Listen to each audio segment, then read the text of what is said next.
අදත් ඔයාලා සාදරයෙන් පිළිගන්නවා ටෙක් ප්‍රෝ LK ඉතින් ගෙන තවත් අලුත් වීඩියෝ එකකට. ඉතින් අද වීඩියෝ තුලින් කතා කරන්න යන්නේ ඔයා කම්පියුටර් පාවිච්චි කරද්දී සැලකිය යුතු කරුණු කිහිපයක් ගැන. එහෙනම් දැම්ම මගේ channel එක subscribe කරලා නැත්නම් subscribe කරන්න. එන යමු අපි අද වීඩියෝ එකට. අංක 1 පිරිසිදු කම සහ වාතාශ්‍රය. ඔයා කම්පියුටරෙත් මෙන්න මේ වගේ දූවිලි බැඳෙන්න පුළුවන්. ඉතින් ඔයා මේ දූවිලි බැඳුනොත් එහෙම RAM එකට වගේම hard එකට ගොඩක් damage සිද්ධ වෙන්න පුළුවන්. ඉතින් ඒ වගේම තමයි මේ දූවිලි බැඳුනොත් overheating එකක් වෙන්න පුළුවන්. ඉතින් මේක වළක්වා ගන්න ඔයාලට මාසෙකට දෙකවරක් blow එකක් භාවිත කරලා මේක පිරිසිදු කරගත්තොත් ඔයාගේ මේ දූවිලි බැඳෙන එක අවම කරගන්න පුළුවන්. ඉතින් මේකේ ඔයාගේ කම්පියුටරේ හෙල්ත් එක තවත් වැඩි කරගන්න පුළුවන්. ඒ වගේම තමයි ඔයා කම්පියුටරේ පාවිච්චි කර ඉඳී එකපාරටම කරන්ට් ගියොත් නැත්නම් ඔයා හිතන ප්ලග් එකකින් එකපාරටම ඕෆ් කර ෂට් ඩවුන් කරන්න නැතු. ඉතින් ඒකෙන් පවර් ස්පීකින් එකක් වෙලා ඔයාගේ හાર્ඩ් එකට ගොඩක් ඩැමේජ් වෙන්න පුළුවන්. ඉතින් මේක වළක්වා ගන්න එක්ක ඔයා UPS එක පාවිච්චි කරන්න ඕනේ නැත්නම් ඔයා ස්විච් එකෙන් ඕෆ් කරන්න මේන් ස්විච් එක ඕෆ් කරන්න නැතුව ෂට් ඩවුන් කරන්න බලා ගන්න ඕනේ.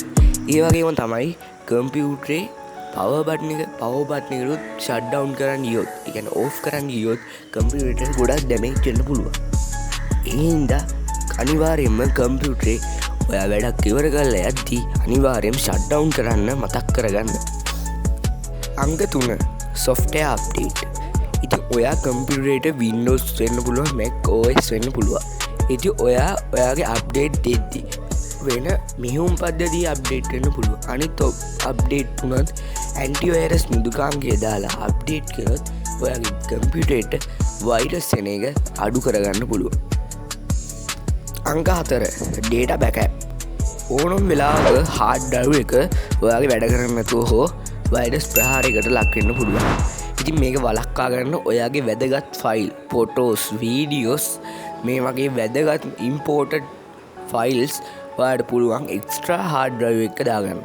එතකොට කම්පියුටර් ඇතුලේ තියෙන එකට ප්‍රශ්නයක් වුණොත් එහෙම ඔයාලට එක්ස්ට්‍රා එක ගහලා එක්ස්ට්‍රා hard drive එක ගාලා ඔයාගේ වැදගත් ෆයිල් ඔයාලට පාවිච්චි කරන්න පුළුවන්. ඉතින් පොඩ්ඩක් හිතලා බලන්න ඔයා කම්පියුටර් පාවිච්චි කරද්දී ඔයා මෙන්න මේ වගේ කම්පියුටර් පාවිච්චි කරද්දී ඉරියව් නිවැරදිව භාවිත කරන්න. මේ කම්පියුටරේ ගැන වගේ ඔයාගේ සෞඛ්‍ය ආරක්ෂණය ගැන කම්පියුටර් පාවිච්චි කරද්දී ගොඩක් වැදගත් දෙයක් වෙනවා. ඉතින් ඔයාත් කම්පියුටර් පාවිච්චි කරද්දී මෙන්න මේ වගේ ඉරියව් පාවිච්චි කරොත් ඔයාගේ සෞඛ්‍ය ආරක්ෂිතතාවය ගොඩක් නිවැරදිව පවත්වා ගන්න පුළුවන්.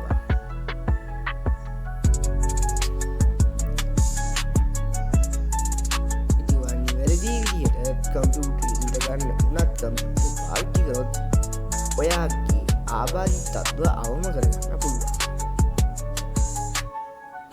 පොඩ්ඩක් හිතලා බලන්න වත් කම්පියුටර් පාවිච්චි කරද්දී මෙන්න මේ ඉරියව් අනුගමනය කරනවද කියලා.